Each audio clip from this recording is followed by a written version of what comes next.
बिस्मिल्लाहिर्रहमानिर्रहीम, अस्सलाम वालेकुम नाज़रीन। आप यूट्यूब चैनल देख रहे हैं, मैं इमरान खान हूँ। सिचुएशन बड़ी दिलचस्प हो गई है, यानी हमने सोचा भी नहीं था ये चीज़ें ऐसे होगी। गरीबों की हुकूमत आई, हमदर्दों की हुकूमत आई और उन्होंने आकर अपनी हुकूमत के पहले ही दिन खामोशी के साथ चीनी की कीमत में 9 से 13 रुपये किलो इजाफा कर दिया है। यानी 9 रुपये किलो तो अमूमन हो गया है और बहुत सारी जगहों पर 13 रुपये ज़्यादा किलो के हिसाब से बिक रही है। अब वो जो लोग 2 रुपये इजाफे के ऊपर बहुत शोर मचाते थे और ये कहते थे कि इससे इतने अरब का मुनाफा इन सियासतदानों को या इन बंदों को हो गया है, वो ज़रा निकलें और निकल के बताएं कि ये 9 से 13 रुपये का जो इजाफा हुआ है इससे क्या हुआ। अब करेंगे ये कि 5 रुपये सस्ती कर देंगे, 7 रुपये सस्ती कर देंगे। तो ये एक मजाक इस कौम के साथ आज से शुरू हो गया। 85 रुपये से कीमत बढ़ी है, कहीं 97 रुपये है, कहीं 98 रुपये है, कहीं 94 रुपये है, कहीं 95 रुपये है। तो इस तरह से चीनी की कीमत एक दिन के अंदर आते ही बढ़ गई है। और जो चीनी की तहकीकात कर रहा था ऑफिसर FIA में, उसके लिए बड़ी दिलचस्प खबर है। वो ऑफिसर जबरी रुखसत पे भेज दिया गया है। इक़्तिदार के पहले ही दिन जो ऑफिसर चीनी स्कैंडल के ऊपर तहकीकात कर रहा था FIA के अंदर, जो हमजा शहबाज को और शहबाज शरीफ को बुलाकर पूछता था कि जनाब पैसे कहाँ से आए, जो बुलाकर पूछता था कि मकसूद चपड़ासी, जो बुलाकर पूछता था कि ड्राइवर के अकाउंट में, स्टोर कीपर के अकाउंट में इन लोगों को पैसा कहाँ से मिल रहा है, इनके अकाउंटों में अरबों रुपए कहाँ से आ रहे हैं, जो ये सवाल करता था छुट्टी पे, जबरी रुखसत पे। जैसे इमरान खान साहब को भेजा गया ना जबरी रुखसत पे, वैसे ही इन ऑफिसर्स को भी जबरी रुखसत पे भेज दिया गया है। अब चीनी स्कैंडल में कौम को मुबारक हो, ना कोई करप्शन है, ना कोई 2 नंबरी है, ना कोई फ्रॉड है, क्योंकि चीनी वाले सारे इकट्ठे हो गए। एक आधा बंदा था PTI में जहांगीर तरीन, वो भी अब उस तरफ जाके खड़ा हो गया। तो पूरा का पूरा चीनी स्कैंडल वाले इक़्तिदार में आ गए हैं और उन्होंने तहकीकात करने वाले ऑफिसर को छुट्टी पर भेज दिया है जबरी रुखसत पे। अब चीनी महंगी बिके चाहे सस्ती बिके, चाहे कैसी भी बिके, सारे चीनी मालिकान और चीनी बनाने वाले सारे के सारे इक़्तिदार का हिस्सा है। शहबाज शरीफ साहब को गॉर्ड ऑफ ऑनर दिया पाक फौज ने, ये वैसे अमूमन होता है और जो भी वज़ीर आज़म आता है वो गॉर्ड ऑफ ऑनर वसूल करता है। लेकिन इसके ऊपर आज सोशल मीडिया पे लोगों ने बड़ी तकलीफ़ का इजहार किया, मुझे भी अच्छा नहीं लगा। यानी एक ऐसा आदमी जो ज़मानत के ऊपर है, एक ऐसा आदमी जिसके ऊपर मनी लॉन्ड्रिंग के संगीन इल्ज़ामात हैं, एक ऐसा आदमी जो मुल्क के अंदर लूट मार में वो और उसका ख़ानदान मुलव्वस रहा, वो एक ऐसे इदारे से गॉर्ड ऑफ ऑनर ले रहा है जिस इदारे में करप्शन का तसव्वुर भी नहीं किया जा सकता, जिस इदारे में गद्दारी के ऊपर सजाए मौत है। यानी वो नहीं छोड़ते, करप्शन नहीं छोड़ते, 2 नंबरी नहीं छोड़ते, फ्रॉड नहीं छोड़ते। शानदार पाकिस्तान का इदारा है, कमाल इदारा है। लेकिन जब उस इदारे के मुहाफ़िज़ों को मैंने देखा गॉर्ड ऑफ ऑनर देते हुए एक करप्ट वज़ीर आज़म को, एक ऐसे वज़ीर आज़म को जिसके ऊपर केसेस हैं, एक ऐसे वज़ीर आज़म को जिसको पता ही नहीं चलता कि उसकी फैमिली के अकाउंटों में 25 अरब रुपए कौन डालकर चला गया। भिखारी है, वैसे भीख को, हम भिखारी किस्म के लोग हैं, भीख कोई डाल जाए तो भिखारी को क्या पता, और भीख कौन सी को गिन के मांगता है, जितना कोई दे दे उसकी मर्जी। तो 25 अरब रुपए की भीख जिनके अकाउंटों में आकर गिरी और वो कहते हैं हमें पता ही नहीं था, हम सियासत में मसरूफ़ थे। वैसे इनके अकाउंटों से 25 रुपये निकले तो ये बैंक को रोला डाल देते हैं, आलम तो इनका ये है। लेकिन 25 अरब इनके अकाउंटों में आकर गिरे तो इनको पता ही नहीं चलता कि ये कहाँ से आए। इनके अपने स्टेटमेंट इन्होंने FIA को दिए हुए हैं, जिनके सामने दिए हुए हैं, उनको जबरी रुखसत पे भेज रहे हैं। बहरहाल मुश्किल था। यानी मैंने इसके ऊपर एक कमेंट किया और मैं दोबारा कहूँगा कि बॉर्डर के ऊपर खड़े होकर, यानी मेरे बहुत सारे रिटायर फ़ौजी भी दोस्त हैं, हाज़िर ड्यूटी फ़ौजी भी दोस्त हैं, उनसे बातचीत होती रहती है, हम एक दूसरे से अपने दिल की बातें भी करते हैं। लेकिन ये बड़ी ज़बरदस्त फोर्स है, ये कंप्रोमाइज़ नहीं करते अपनी ड्यूटी के ऊपर। इनको बोले पहाड़ पे चढ़ जाओ, ये चढ़ जाते हैं। इनको बोले गोली के सामने खड़े हो जाओ, ये खड़े हो जाते हैं। इनको बोले टैंक से लड़ जाओ, ये लड़ जाते हैं। मुझे इकबाल का शेर बड़ा ज़बरदस्त था कि तेग क्या चीज़ है, हम तोप से भी लड़ जाते थे। ये ऐसे ही हैं, ऐसे ही हैं, मन चले सर फिरे, ये मुकाबला करते हैं।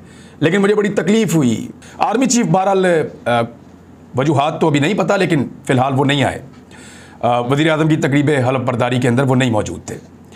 तो चले, एक ये तो चीज़ हो गई। लेकिन इसके ऊपर भी PMLN का जो मीडिया सेल है या PMLN के जो मीडिया वाले हैं या उनके सहाफ़ी हैं, उन्होंने बड़ी तनकीद की। उन्होंने कहा जी इससे बड़ा नेगेटिव मैसेज जाएगा कि जो कंपेन चल रही है सोशल मीडिया से, आर्मी उससे डर गई है। कोई कह रहे हैं कि इससे ये पैगाम जाएगा कि इदारों के साथ नहीं खड़े, वज़ीर आज़म के साथ नहीं खड़े आर्मी चीफ, इस किस्म की चीज़। ये वो अकाउंट है सारे जो कल तक कह रहे थे कि इमरान खान को क्यों सपोर्ट करते हैं, आज वो सारे कह रहे हैं कि शहबाज शरीफ की हलफ बर्दारी में क्यों नहीं आए। तो मैं इसको डिस्कस ज़्यादा नहीं करना चाहता। फ़ौज का मामला है और फ़ौज ने बड़ी सख्त नोटिस लिया है उस मामले का जो उनके खिलाफ चल रहा है। मैं कई दफ़ा कह चुका हूँ कि फ़ौज पे तनकीद ना की जाए तो बेहतर है। पाक फ़ौज के शोबा ताल्लुकात आमा ISPR के मुताबिक आर्मी चीफ की ज़ेर सदारत फॉर्मेशन कमांडर्स कॉन्फ्रेंस हुई जिसमें तमाम कोर कमांडर्स, स्टाफ ऑफिसर्स और फॉर्मेशन कमांडर्स ने शिरकत की। तर्जुमान पाक फौज ने बताया, जनरल बाबर हैं, उन्होंने बताया कि शुरका को पेशा वराना उमूर, नेशनल सिक्योरिटी चैलेंजेस से आगाह किया गया। लेकिन जो पॉलिटिकल मामलात के अंदर आजकल चल रहा है उस पर जो चीज़ इसमें आई वो ये है कि ISPR के मुताबिक आर्मी चीफ ने फॉर्मेशन की ऑपरेशनल तैयारियों पर इत्मीनान का इजहार किया। कोर कमांडर का अफसरों और जवानों की कुर्बानियों को खराज तहसीन पेश किया, वो तो पूरी कौम करती है। तर्जुमान पाक फौज का कहना है कि शुरका का पाक फौज के खिलाफ प्रोपेगेंडा मुहिम का सख्त नोटिस लिया गया है। जो पाक फौज के खिलाफ ट्रेंड चल रहे हैं इस वक्त सोशल मीडिया पे, उसका सख्त नोटिस लिया गया है। बाज़ अनासिर गुमराह कुन मुहिम के जरिए इदारों और अवाम के दरमियान खलीज पैदा कर रहे हैं। कौमी सलामती हर चीज़ पर मुकद्दम है। शुरका का कहना है कि पाक फौज हमेशा रियासती इदारों के लिए खड़ी हुई है। पाक फौज हमेशा बिला इम्तियाज़ रियासती इदारों का तहफ़्फ़ुज़ करती रहेगी। फोरम के शुरका का अस्करी क़यादत पर मुकम्मल इत्मीनान का इजहार। वैसे ये तो हमेशा होता है, यानी अस्करी क़यादत के ऊपर तो फौज का ये चेन ऑफ कमांड का तो मसला ही कोई नहीं है। ये तो एक गैर ज़रूरी चीज़ है अगर इसको बताया भी जाए तो, कि अस्करी क़यादत पे इत्मीनान का इजहार। ये तो अस्करी फौज के अंदर ये इस तरह का इदारा नहीं है कि नीचे से ऑफिसर खड़े होकर कह देंगे ये नहीं वो नहीं, ऐसे नहीं चलता। अस्करी क़यादत के ऊपर उनको पूरा एतमाद होता है और चेन ऑफ कमांड जो है फौज के अंदर बड़ी क्लियर है, ये सबको पता है। अब मामला ये है कि इस सारे इशू को लेकर फौज बड़ी हसास है कि फौज के खिलाफ कंपेन क्यों चल रही है।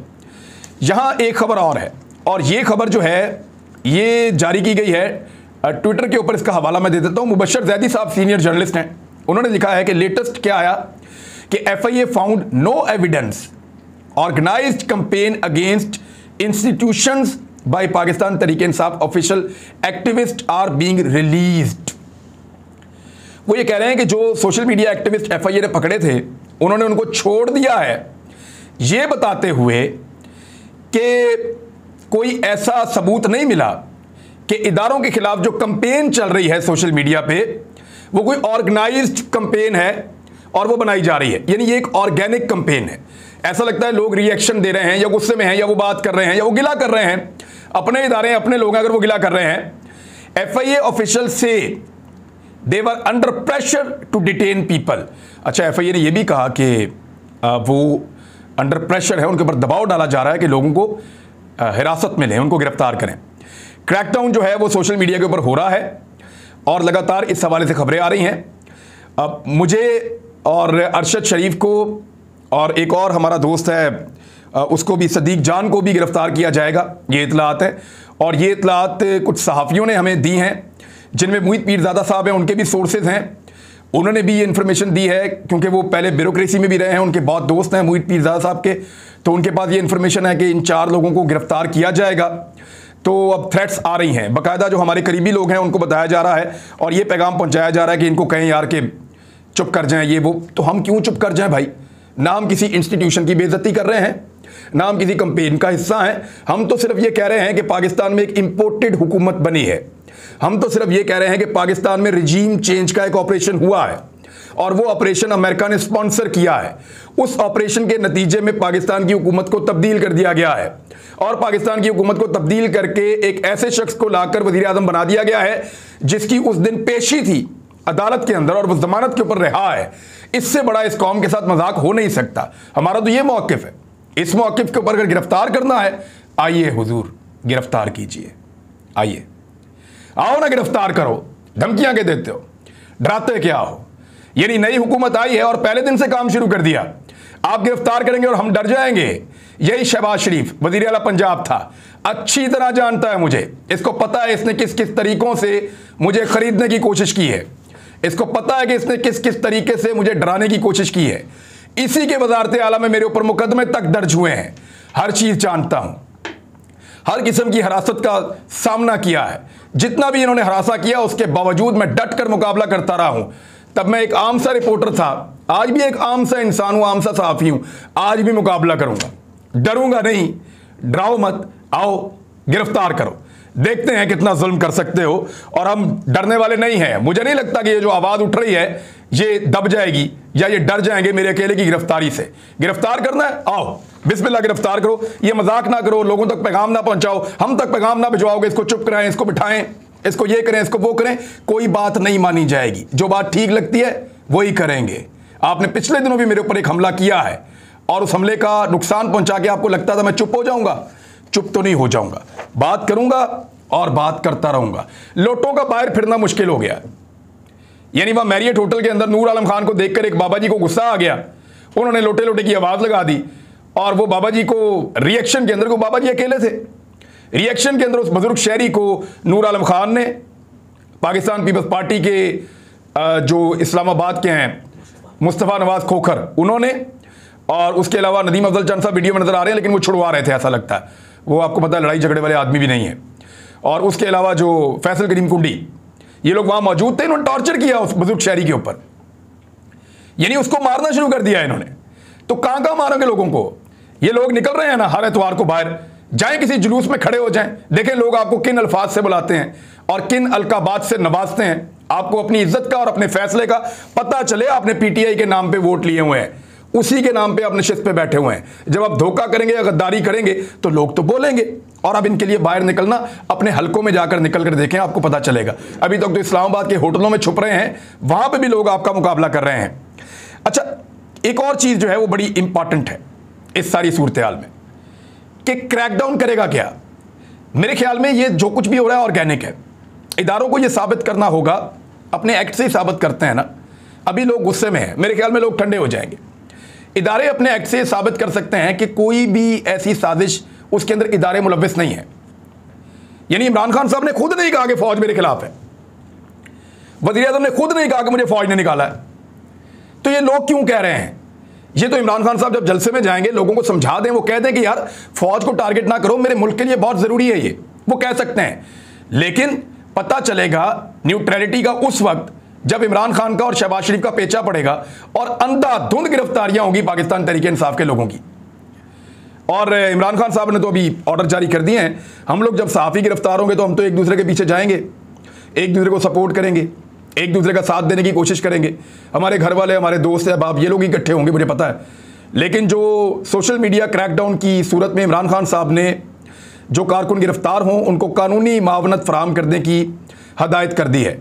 उन्होंने अपने जो लॉयर्स की तंजीम है उसको बुलाया, इंसाफ लॉयर फोरम के ज़िम्मेदारान को बुला के उन्होंने कहा कि मुल्की सूरत हाल में इस वक्त बहुत ज़रूरी है कि जो सोशल मीडिया के वर्कर्स को हरासा किया जा रहा है, इन वाक़यात पर तशवीश का उन्होंने इजहार करते हुए कहा कि ज़ेर हरासत और हरासगी का निशाना बनने वाले कारकुनान को कानूनी मावनत फराहम की जाए। एक बड़ा क्रैकडाउन हुआ है पाकिस्तान के बड़े शहरों में, बहुत सारे शहरों में लोगों को गिरफ्तार किया गया है, लेकिन मैं नहीं देख रहा कि कोई अदालत नोटिस ले रही हो, अज खुद नोटिस ले रही हो। मेरे ख्याल में एतवार वाले दिन लोग दोबारा नोटिस लेंगे, और जब लोग नोटिस लेंगे तो फिर लोगों के नोटिस के ऊपर सबको बहुत तकलीफ होती है। तो हर चीज़ का नोटिस लोग क्यों लें? इदारे मौजूद हैं, उनको नोटिस लेना चाहिए कि बंद करें ये गिरफ्तारियां। और अगर किसी को बहुत शौक है गिरफ्तारियां करने का, सहाफ़ियों को गिरफ्तार करना है, तो भाई मेरी दरख्वास्त ये है कि सबसे पहले मुझे गिरफ्तार करना, मेहरबानी करके। आप जाने, पॉलिटिकल पार्टीज जाने, आप लोग वो अपना काम खुद ही करेंगे, लेकिन अगर सहाफ़ियों को गिरफ्तार करना हो तो मेरी गुजारिश है मुझे पहले गिरफ्तार करवा के जो जुर्म उन्होंने किया वही मेरा भी है। यानी मैं वो बात कर रहा हूं जो मुझे ठीक लग रही है, और किसी इदारे की तस्दीक भी नहीं कर रहे, किसी के ऊपर उंगली भी नहीं उठा रहे, बल्कि उनको प्रोटेक्ट करने की कोशिश कर रहे हैं कि यार इदारे बच जाएं किसी तरह, मेरे मुल्क के इदारे हैं। दूसरी जानिब जितने खर्चों के दावे इमरान खान साहब के ऊपर डाले जा रहे थे वो उल्ट साबित हो गए। शहबाज शरीफ ने पहले ही दिन आते हुए अपने 3 घरों को कैंप ऑफिस यानी प्राइम मिनिस्टर ऑफिस बना दिया है।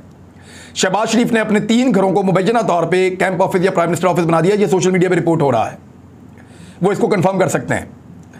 लेकिन इमरान खान साहब ने अपने 3.5 साल में, पौने 4 साल में एक भी घर को कैंप ऑफिस नहीं बनाया था। अब यहां पे जो है वो कंपैरिजन शुरू होगा। शहबाज शरीफ साहब ने आते ही जो है वो सहाफ़ियों को अफ्तार डिनर करवाया है। और आपको बड़े मजे की बात बताता हूं, मैं पूरे 5 साल बैन था नवाज शरीफ साहब के दौरे हुकूमत में, मुझे नहीं पता क्या होता था। इमरान खान साहब के दौरे हुकूमत में कभी कभी जाने का मौका मिला, कोई प्रेस कॉन्फ्रेंस, कोई प्रेस टॉक, कोई सहाफ़ियों से मुलाकात, तो ऐसे एक चाय के कप के अलावा कभी कुछ नहीं मिला, और कई दफ़ा वो भी नहीं मिला प्राइम मिनिस्टर हाउस में। शहबाज शरीफ का पहला दिन है और 2 दर्जन सहाफ़ियों को बुलवा के अफ्तार डिनर करवाया जा रहा है। तो अय्याशी माहौल शुरू हो गया है प्राइम मिनिस्टर हाउस में, और ये आपके पैसों से हो रहा है। नादरीन याद रखिएगा, पैसे आपके, मौजें उनकी, पैसे आपके, मौजें उनकी। इससे पहले वाला आदमी जो है वो किसी को आपके पैसों के ऊपर ये नहीं करने देता था, जो अब शुरू हो गया है। घरों के कैंप ऑफिस बन रहे हैं, 6-6 गुना सिक्योरिटीज जा रही हैं, सारे खर्चे अब सरकारी होंगे, सहाफ़ी भी आपके खर्चों के ऊपर जाके प्राइम मिनिस्टर हाउस के अंदर अय्याशियाँ करेंगे। ये सूरत हाल अब शुरू हो गई है। जहाँ तक इदारों के खिलाफ कंपेन का ताल्लुक है तो रिटायर फौजी अफसरान बहुत सारे ऐसे हैं जिनके सोशल मीडिया ग्रुप्स और व्हाट्सएप ग्रुप्स, उनके अंदर अगर आप जाके देखें तो वो भी ये गिला करते हुए दिखाई देते हैं कि जो फ़ौरन एक एलिमेंट के तौर पे आया था अमेरिका की जानिब से रजीम चेंज ऑपरेशन, उसको हमारे इदारे को रोकना चाहिए था। वो ये कहते हैं और बरमला कहते हैं, हर जगह पे कहते हैं कि जो बाहर से एक ऑपरेशन शुरू हुआ था पाकिस्तान के बाहर से कि पाकिस्तान में रजीम चेंज कर दी जाए और अंदर से लोग उसमें इस्तेमाल हुए, वो ये कहते हैं कि हमारे इदारे को उसको रोकना चाहिए था। लेकिन इदारे की ये पॉलिसी है कि वो न्यूट्रल रहेंगे, वो किसी किस्म की मुदाखलत नहीं करेंगे पॉलिटिकल मामलात में। अब ये दोनों चीज़ें मैंने आपके सामने रख दी हैं। 5th जनरेशन वॉर का टाइम है, बड़ा केयरफुली हैंडल करना पड़ेगा। मेरे ख्याल में जितनी गिरफ्तारियां होंगी, जितना ज़्यादा लोगों को दबाया जाएगा, ये मामला दबने की बजाय और उछलेगा। यहाँ पे सेंसिबली काम करना चाहिए। और इस कैंपेन का आगाज़ किसने किया था पता है आपको? ये सलीम साफ़ी का आप ट्वीट देख लें। ये देखें सलीम साफ़ी का ट्वीट, द लास्ट बॉल। ये सलीम साफ़ी का ट्वीट है, ये देखें आप। कहते हैं किसने शुरू किया था? इस कैंपेन का आगाज़ इस ट्वीट से हुआ था, जहां पे DGISI ने अपने हाथ में बॉल पकड़ा हुआ है और सलीम साफ़ी कह रहे हैं the last ball. Imran Khan कह रहे थे कि मैं आखिरी गेंद तक मुकाबला करूंगा, तो उन्होंने DGISI का बॉल हाथ में पकड़ के, ये सलीम साफ़ी कर रहा है ना। फौज के खिलाफ कैंपेन किसने शुरू करवाई? सलीम साफ़ी ने की है ना। तो इस तरफ भी तवज्जो दें। अब तक के लिए इतना ही। अपना ख्याल रखिएगा, अपने इस चैनल का भी। अल्लाह हाफ़िज़।